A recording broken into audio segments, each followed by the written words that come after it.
What would you do if your childhood wasn't filled with bedtime stories and safety, but with fear, manipulation, and a leader's terrifying grip? Imagine growing up in a world where obedience wasn't just demanded, it was enforced through violence. Today, we uncover a chilling tale of survival and courage that defies belief. The story begins with Irvil LeBaron, a self-proclaimed prophet and the leader of the Church of the Lamb of God. It was no ordinary religious group. The cult was an offshoot of Mormonism, clinging to doctrines long abandoned by mainstream Mormons.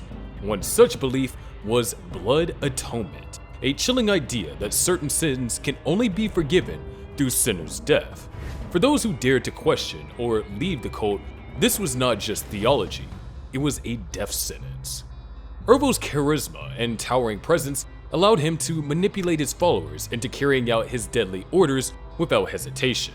To them, he wasn't just a leader, but the chosen voice of God, making dissent unthinkable. His reign of terror left a trail of blood and shattered lives across borders, cementing his place as one of the most feared cult leaders in history.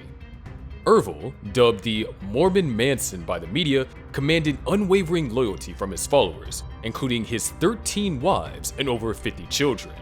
These weren't just family members, they were pawns in a dangerous game. Ervil claimed divine relations to justify every decision, even the murders of his own kin and disciples who defied him. His towering 6'4" presence and fiery sermons instilled fear in his followers, ensuring obedience. For the children, this was their entire world. They were taught that Ervil was God's prophet on earth, and they, as his offspring, were celestial beings. But behind this veil of divine purpose lay manipulation, exploitation, and unimaginable cruelty. Imagine growing up in an environment where love was conditional and obedience was demanded at all costs. For Anna LeBaron, this was a reality. Born in Mexico, her childhood was defined by instability. She lived in cramped, unsanitary safe houses and moved frequently to avoid law enforcement. Food was often scavenged from dumpsters, and comfort was a foreign concept. Alongside other children in the cult, she was forced into hard labor, scrubbing ovens and refrigerators for hours on end in appliance repair shops that funded the cult. Any hint of resistance was met with severe punishment. Beatings weren't just common, they were normalized. The children were taught to accept their suffering as a divine test, making rebellion feel like a sin. Fear was a constant companion, ensuring complete submission to the cult's rules. Even the youngest members were conditioned to see the outside world as dangerous and untrustworthy. The cult's control over every aspect of their lives left no room for dreams of freedom or a different life. The cult controlled not only their actions, but also their future. The children were raised with the belief that their only purpose was to serve the cult's vision. For the girls, this meant being groomed for polygamous marriages as young as 15. For Anna, the idea of becoming yet another wife in a cycle of abuse and subjugation was terrifying. At just 13, she understood that her fate was not her own. How could a child find the strength to break free when every aspect of life reinforced submission? But what does it take for someone born into such control to realize that they can escape? For Anna, the turning point came when her mother decided to return to Denver. Life in Houston, where they had been living with Anna's older half-sister Lillian and her husband Mark, had been the most stable Anna's ever known. For the first time, there was enough food, the house was clean, and Anna even experienced the rare gift of being paid for her work. Returning to Denver meant going back to squalor, to long hours of unpaid labor, and to the constant threat of violence. Anna's heart sank at the thought. The contrast between the small comforts she had in Houston and the harsh realities of Denver made the decision unbearable. She could feel the weight of dread pressing down, knowing what awaited her if she went back. It wasn't just about losing stability, it was about losing the only glimpse of normalcy she had ever experienced. When Anna expressed her unwillingness to go, Lillian encouraged her to take a leap of faith. "Start walking," Lillian told her. And Anna did. She literally walked out of her home and into the unknown. It was a dramatic act of rebellion for a 13-year-old who had been conditioned to obey. Her escape might not have been possible without Lillian and Mark, who risked defying the cult to hide her in a motel room until her mother had left for Denver. For Anna, this moment marked the first taste of freedom, a freedom she wasn't even sure that she could trust. Yet escaping physically was only the first battle. What happens when you leave a cult that has controlled your mind for years? For Anna, the fear of being dragged back into the fold haunted her daily. The LeBaron cult was not known for letting people go quietly.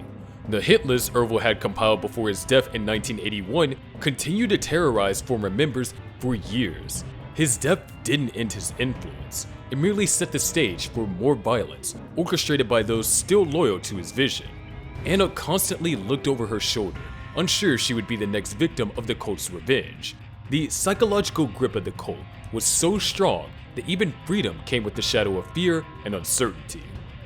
Her journey through therapy, described as peeling back the layers of an onion, revealed a deep longing for a father figure, a role Ervil could never fulfill. Through counseling and later through her faith, Anna began to rebuild her sense of self. By 2005, she had started attending Gateway Church in Dallas, where she engaged in a ministry focused on freedom and healing. It was here that she truly found her identity, not as a daughter of Irvil LeBaron, but as someone loved and valued in her own right. Through the support of her community, therapy, and faith, Anna slowly emerged from the shadows of her past. But what about the lingering trauma of being associated with one of America's most infamous cults? Anna has faced this challenge head-on, using her voice to share her story. The Polygamist's daughter is not just recounting of the horrors, but a declaration of survival and redemption. In it, she recounts her reconciliation with family members, including a half-brother involved in the 4 o'clock murders. She writes about embracing him, not as a criminal, but as a long-lost sibling, acknowledging the complexity of their shared history. Anna's courage to revisit such a painful past is driven by her hope to break the cycle of fear and control for others. She believes in the power of storytelling to heal, not just herself, but anyone who feels trapped by their own circumstances.